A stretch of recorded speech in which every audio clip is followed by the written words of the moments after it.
Hi, and welcome back to PCN Life, lifestyle stories and interviews from all around the South Shore. I'm Julie Thompson, and I'm here with Brian Sullivan. We've been on break with this show all summer, but we've been busy shooting stories. Our Spend the Day series visited the Kingston Collection.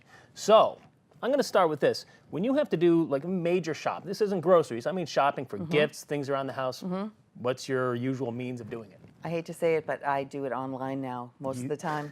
You and everybody else. Yeah. So who do you think that really affects? Oh, it's the brick and mortar, the mom and pops, it's all the stores in the malls. Right, yeah. the malls in general. So what we're seeing now is a changeover from what used to be your shoe store, your bookstore, you know, a convenience store, all within the confines of these malls. They're turning them into places that you could go and actually have an experience. So we've got a mall just down the road from us, the Kingston Collection, and they're doing just that.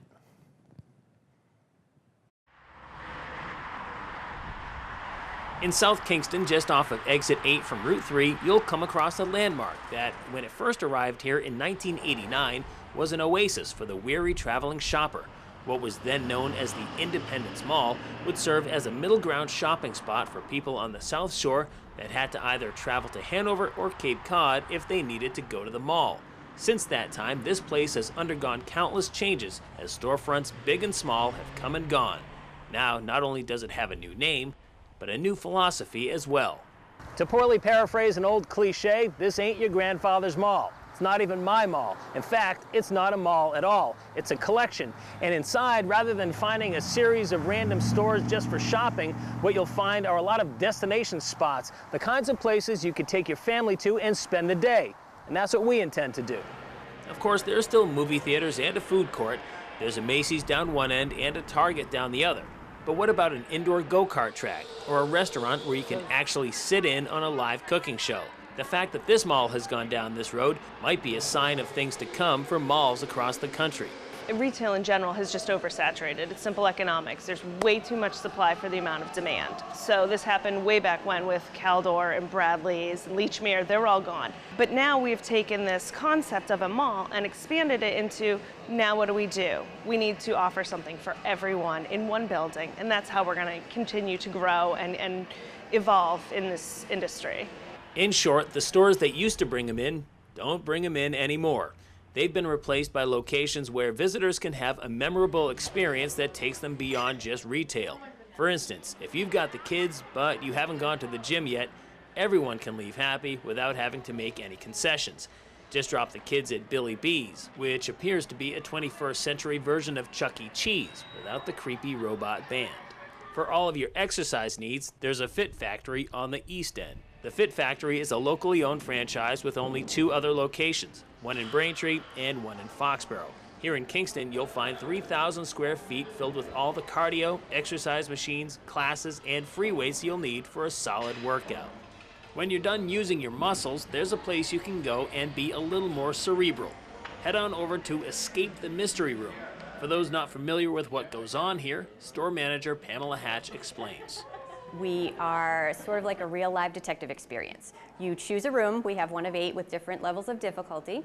You're in there for 50 minutes. You have to find all the clues and do puzzles and codes and kind of work together as a team, think outside the box a little bit. And each room has its own themed objective depending on the game that's in play, but basically you're looking to escape the room. So we put you in, you have to get out. The escape room concept game in fixed locations like this one first became popular at the start of the 2010s in Asia and have managed to spread pretty much around the world since. Bring your family, your friends, or just yourself. Just don't bring a video camera. Apparently that gives away the mystery, and the parent company does not like that. Now, if shopping has you ready to bounce off the walls, there's a place you can do that. Literally. Just make sure you sign the waiver first and read the rules and safety measures that you need to follow. Sky Zone is an indoor trampoline park that first got started in 2004. When this location opened here in Kingston in late 2015, it was the 108th in the world. Inside, you'll find over 100 trampolines, foam pits, trampoline basketball, and dodgeball. But for a wild, lights-out experience, swing by on a Friday night. We do Glow Night every Friday night from 7 to 9 and from 9 to 11, and it's 2 hours of jumping with black lights on, regular lights off. We have the DJ who does dance contests and different things for prizes. as well as it's just kind of a different interactive glow night. We're a little bit different after dark. Sky Zone welcomes all ages, and they make sure that groups are separated by age and size to keep things safe and fun. But maybe you prefer to keep your feet on the ground and test your athletic prowess by bowling a few frames over at pins. It's entirely possible that the Z in pins stands for pizzazz, because this place does not feel like the old brightly lit bowling alleys normally relegated to the bad side of town at the dark end of the street on the wrong side of the tracks. This place is kind of a party. The game room features the biggest game of Pac-Man I've ever seen. And of course, there are the lanes where you can have food and drinks delivered right to you. Now, if you look closely, you'll notice that the dead wood doesn't get swept away the way it does in traditional lanes. There's something different about this setup. The pin is actually attached to a string, so every time you bowl, the string senses that that pin has been hit, and it will pull the string up, pull the pin up in by the string, and then reset the frame with the pins that are for you to hit. Well, that sounds easy enough. Maybe this guy will have to give it a shot. To avoid embarrassment, though, I'll need my own private lanes. And since there's always music playing here, maybe the sweet sounds of Sugar Ray will bring me some luck.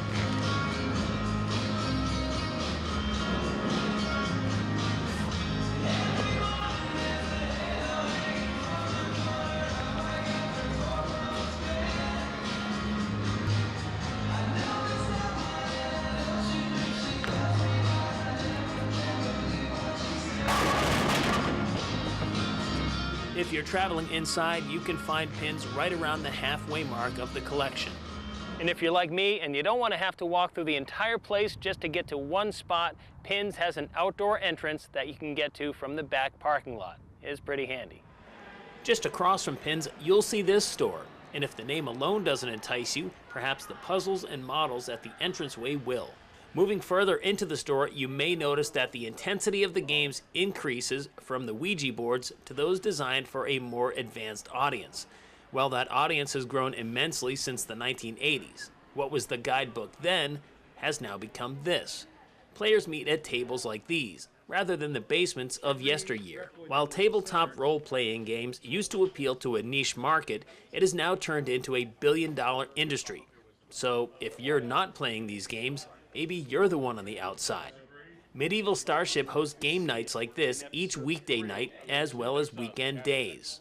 The whole purpose of playing these games is the social component to it.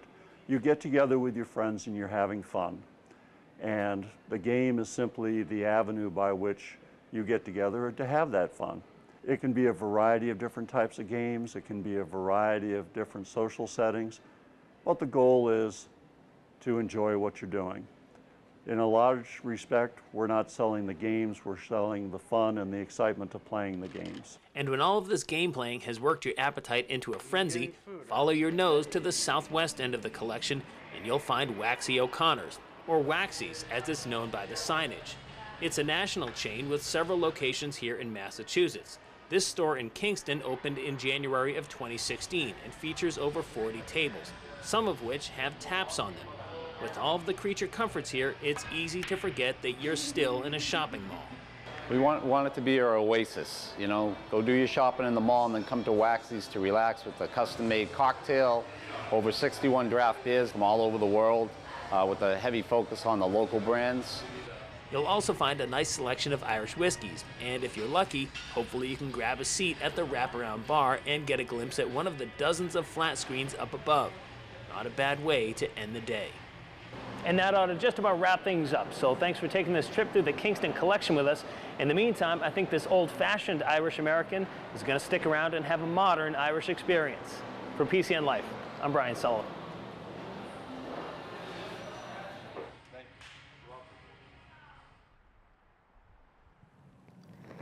We're pleased to welcome back to set Leslie Cutler, who's a licensed mental health counselor. Welcome back, Leslie. Thank you, Julie. It's wonderful to be here. We love having you for your section, which we call Mindful Moments. That's correct. Okay. Today we're going to talk about something that's really quite prevalent in our society, and it's dealing with kids, talking to kids about tough subjects. Yes. Now, as we know, everything that's going on in the world, aside from the hurricanes that just happened, right, causes stress and strife for children. Yes. And you know, I think our children are touched by trauma every day, no matter how much we try to protect them from that. Yep. And we as parents do a pretty good job of doing that. But there's no way that children are not hearing about this. You know, I mean, again and again, we see that children just have no idea of what's going on, or they get little pieces of it and become very, very fearful, and it's a huge cause of anxiety for them. Right. So today I wanted to talk about, you know, 5 different ways, just offering tips of how to talk to our children about some of these really difficult topics that are happening in our world today. And it's not just little ones. I mean, Right. this even extends to our children that are in college. Yes, exactly. Because I know that my children even have concern, and they're in their 20s. Right, right. And my children that are very, very young are Right. coming to me asking questions. So, Okay, so let's talk about the 5 different tips for helping. So the first thing is for the parent to initiate the conversation. Exactly. And just because kids aren't talking about it doesn't mean that they're not aware of it. And that's what we were saying. You know, a lot of times they might sense our own discomfort and be fearful of coming to us for fear that we might not want to take on another thing, or perhaps they're afraid of what some of the feelings that they have are, and they're afraid to even voice that.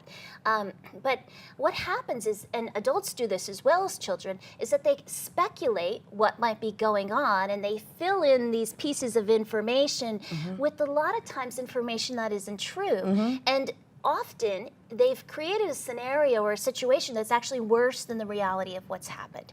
And it's interesting because the American Psychological Association says that children as young as 4 and 5 years old are able to have these conversations. And in fact, these conversations are very, very good for them. And one way to kind of initiate the conversation is to perhaps ask a question like this. You know, what are you and your friends talking about XYZ? Or what are some of your own thoughts around that? Right. And at least that opens the door to having this conversation. And this is where the second piece comes in very helpful. So number 2, find out what they know by listening. So we can, by carefully listening to them, understand what they know, and to sit in silence and just listen. And it's very, very hard to do that sometimes, especially when what they're saying to us might seem a little bit crazy. Right. For example, if you have a 4 or 5-year-old saying to you, well, I'm afraid with every plane that I see going through the sky that it's carrying a bomb, Yeah. instead of jumping in and saying, oh, that's ridiculous. Right. No, no, no. You need to stop right there and say, okay, I understand what you're saying, but this is the reality. Letting them know that nothing is too silly to discuss and Right. nothing is too outrageous, and that you indeed can handle it. It's interesting, though, because sometimes they might ask questions that we don't know how to answer. For example. Well, you know, they might say, well, what do you think is going to happen in terms of North Korea? Okay. And, well, my goodness, you know, none of us really know the answer to that. And Right. this is where you can be very honest and say, listen, I am not sure. This is a very, very tricky question. Right. But please know that there are very competent people Right. working together to help find answers to this difficult problem. And I will keep you posted as to what's going on, and we Right. can read about this together. Or sometimes we might not know the answer, but the answer is out there. And this might be a very important time to, you know, perhaps with our older children, go through the process of investigating what the answer might be. Right. And this shows the child that the world is not completely without order, that there is some sequence of events of what happens, Yep. and they can understand what indeed is going on. Is it important, though, for you to direct your children, no matter what their age is, to appropriate places to find adequate information? Because as you know, if you Google something, Right. and that's what kids do, Yes. you can get anything. You can get anything. So how do you, as a parent, vet through all the different places you can get information Yep. on subjects and steer them in the right direction? So that's where I think you need to do a little bit of your own footwork. Yeah. Maybe in advance you Google some things yourself and see, you know, what might be appropriate for the child instead of just putting them in front of CNN. Right. You know, we Right. don't want to expose them to the media because that will give them an incredible amount of anxiety. You know, they're watching, you know, planes flying Right. into buildings, or they're, Right. you know, I mean, it's just too much for most kids to be able to handle. But if we can kind of do a little footwork on our own, maybe pull up some articles or print out some information Right. that is age appropriate, then we can sit down with them and help find some of the answers. So this is why it's really important, too, is as much as we can as parents to monitor what they're hearing and what they're watching all Right. the time. All the time. Because you can't help what they're picking up at school, what their friends are saying. Yep, what But- they hear on the bus. Right, but we when, have no when they're say. at home, you need to monitor that. Right. Tailor your answers to your child's age. Now, this is tough. This is very, very tough. And you know, every child is different. Yes. And so we need to take into account that particular piece. But one thing that is said again and again in my field is don't keep your answers so vague that they give the child nothing to go on. Right. In other words, by saying something like, something really bad happened in a faraway place and lots of people were hurt, does not help a child, because then they're thinking, well, how is that different from the things that happen in this area where people are hurt, and why is this given so much attention? So it becomes very, very confusing in that way. But we might say a 5 or 6 year old, well, you know, there was a hurricane, and it was in Florida, which is hundreds of miles away from here. It's not planning on coming up the coast, so we should be safe. But please know that there were some people that, you know, were affected by this storm, and things are being done to take care of them, or something. Yeah, along and those even how lines. maybe they can help that effort by having a lemonade stand or putting Right. their allowance towards a donation or something like that, where they feel empowered. Yes, and I'm going to get to that shortly, but I Okay, think that sorry. that's really, really important Yeah. because kids do feel powerless at times like this, especially when they know that there are other kids their age out there that are experiencing this, and they feel like there's nothing that they can do. So Absolutely. we'll talk about that in a second.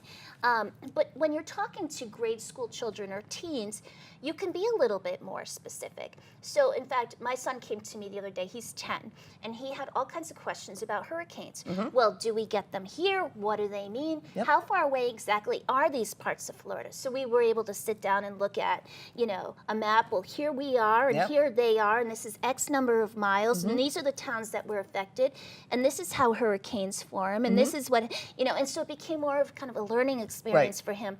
But I could be very specific with him, whereas to my daughter who's 6, Not as much. not as Right, much. That right. wouldn't mean anything to A lot her. of wind, a lot of rain. They Right. form over the ocean, and there's nothing we can do. Yeah, Right. and that's, we keep it simple at that. But Right. you know, it's interesting because I think back to that quote that Mr. Rogers said, and I think we've all heard it before. I remember he said that he went to his mother during a time of crisis and said, you know, this is all very, very overwhelming. And his mother said to him, please be sure you look for the helpers. There are always helpers in any situation like this. Yeah.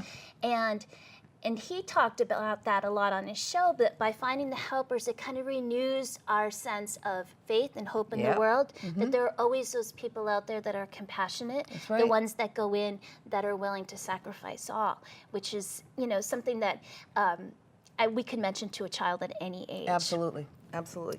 And number 4 is encourage children to share their feelings. Again, this is a bit of what we've been talking Yeah, about, yep. but kind of keeping those lines of communication open. If indeed a child is struggling and having difficulty languaging what it is that they might be feeling, you know, this is where we can kind of incorporate some nonverbal techniques for managing these feelings, such as doing art or dance or singing or some other way for them to use some form of self-expression around Excellent. this. Okay, that's excellent advice.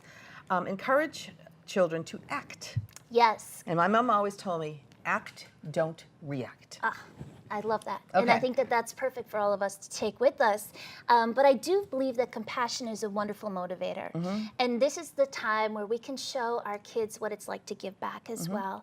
And some ideas around this might be, you know, writing letters to victims and their families, maybe sending thank you notes to first responders, perhaps getting a community group together as Yeah. a way of educating about a specific issue, or writing a letter to an editor, or as you've mentioned before, you know, doing a lemonade stand or Right. some sort of donation Yep. type bank in order to, you know, give back in some way. Excellent. These are great points. And, Thank you. and the conversations with our children continue when they're young, when they're older, even when they're Yes. like I have conversations with my dad all the time. Yeah. You know, it never stops, and it's good to always have that open sense of communication where you can tell your parent anything, you can talk about anything, and that's such a freeing thing, I think, for kids. Absolutely it is. And kids are resilient, but we need to keep communicating. That's right. Absolutely. Thank you, Leslie. Thank you. This was Julie, great. it was wonderful to be here Went today. quick, Yes. as always. Thank you. And we're happy to go to our arts and entertainment section where we get to hear from the wonderful Abby Vale. This next song is called Little Things, and it's another one of my newer ones I've written. But I think we're ready to go.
That's why I have little dreams.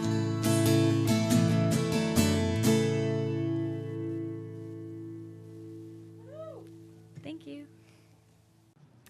Welcome back to another season of PCN Life. And of course, with the new season, we have a brand new lineup of artists for our live arts and entertainment segment. I am Maureen Bates, and tonight we have on Abby Vale. It's so good to have you back. Thank you so much for having us. So we had you on last June, and I had asked you a little bit about your songwriting and how it's sort of formed in your life. And you said, you know, as a teenager, it was a great way to channel my feelings and, you know, how I felt about life.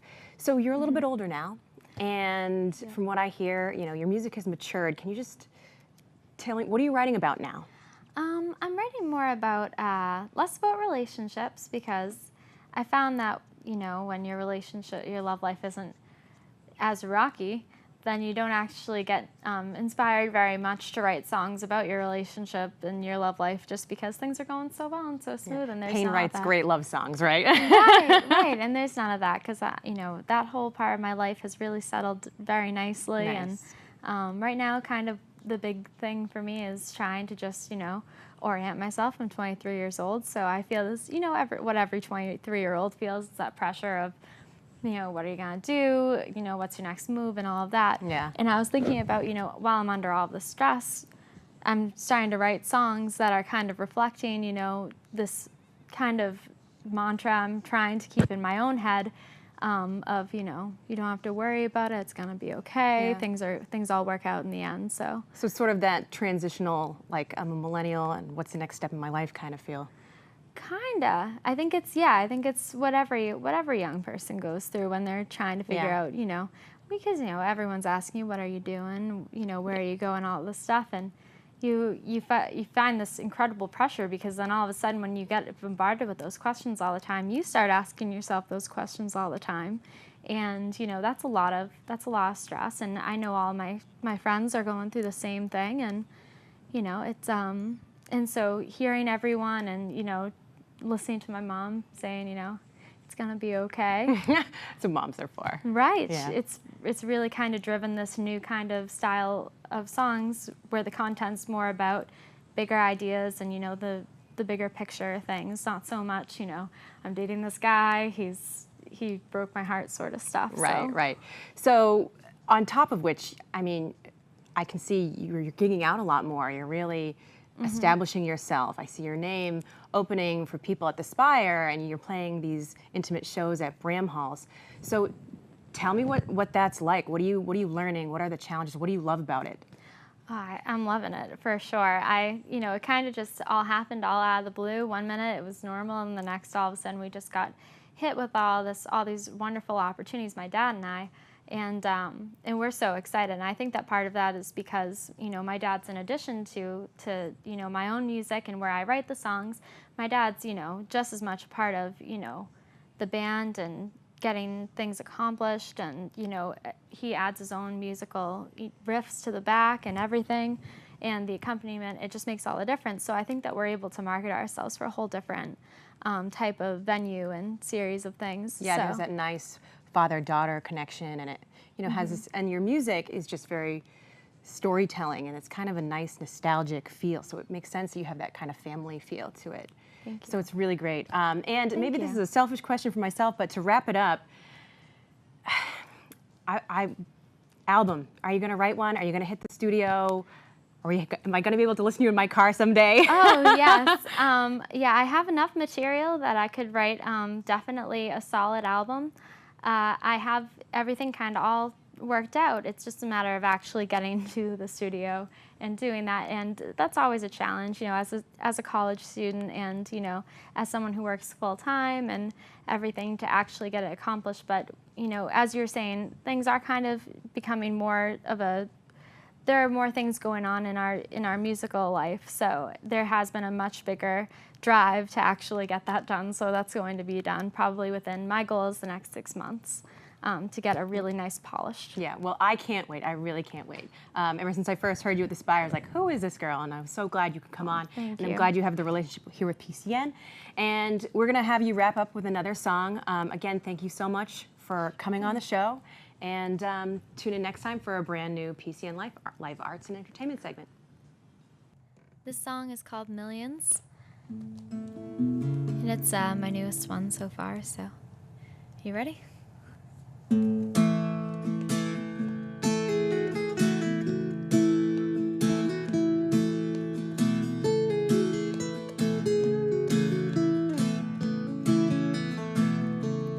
You can bet it's worth the dollars in gas for a drive to a no-stop destination on the way to clear my mind.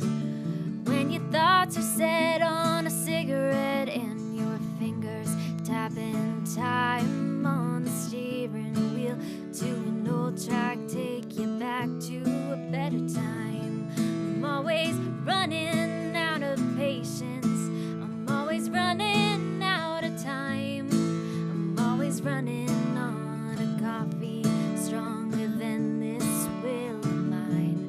And the change in your cup holder counts a dollar and a dime. Spare a penny for my thoughts, 'cause I've got millions on your mind. Die, die, die.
We hope you enjoyed this week's Life. We're excited to be back, and we'll bring you a new episode every other Thursday. Check out PCN Life on Instagram, and you can watch entire episodes on YouTube or on PACTV's Prime channel. We'll see you in 2 weeks with a new Life episode, but PCN is new every week, so always watch PACTV Thursday night starting at 8 p.m.